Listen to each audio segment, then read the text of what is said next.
about Snowy. You know Snowy, don't you? Everyone knows Snowy. Anyway, you know how she lives with a stepmom?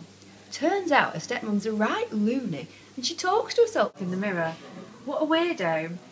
Anyway, Snowy's stepmom started calling people randomly on her mobile and asking, who's the sexiest woman in the world? Snowy, as she does every Friday night, called her friends, and after a dinner party with a ton of alcohol, went partying. At Turmoil's nightclub, while she was there, she got a random call off a block number. All they said was, who's the sexiest woman of them all? Her stepmother misdialed her, and Snowy, clearly a little bit annoyed and drunk, decided to respond, why Snowy is the sexiest woman of all. And then she hang up. So, having had enough craziness at home, Snowy decided to shack up with 7 frat boys who were also partying at the club. Rent-free, in return for doing house cleaning. The stepmother, right, couldn't bear hearing about this, and almost in a state of madness, she was pacing backwards and forth, repeating to herself, this can't be possible, she's so white! I swear she's a vampire. Says here, the stepmother, she's had enough. So she mixes an apple martini, spikes it, and then the following Friday, she goes to that nightclub where she's certain she's going to find Snowy partying, yeah? Then she gave the drink to some young stud, right?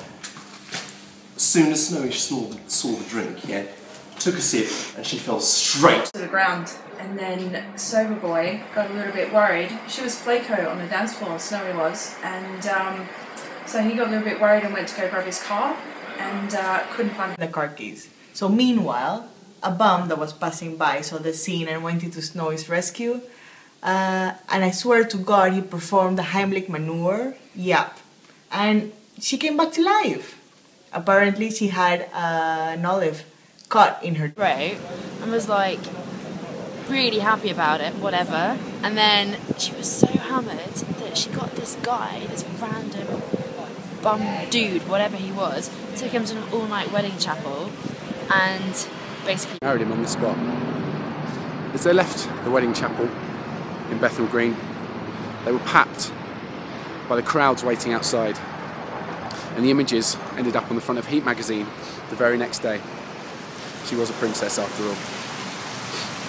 They then got the first flight to Magaluf for their honeymoon, but they stayed on and lived happily ever after. Actually not. They got divorced. And what happened to the stepmother? Well, she continued talking to mirrors and calling random people up on the phone. Or at least that's what they say.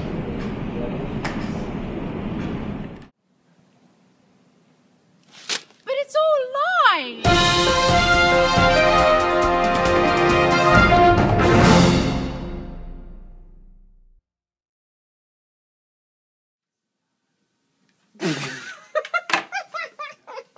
Catch. Action. I don't want to do it.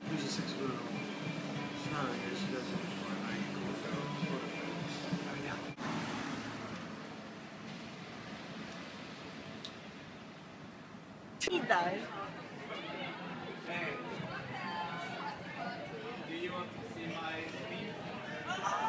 Are we going yet? When are we going?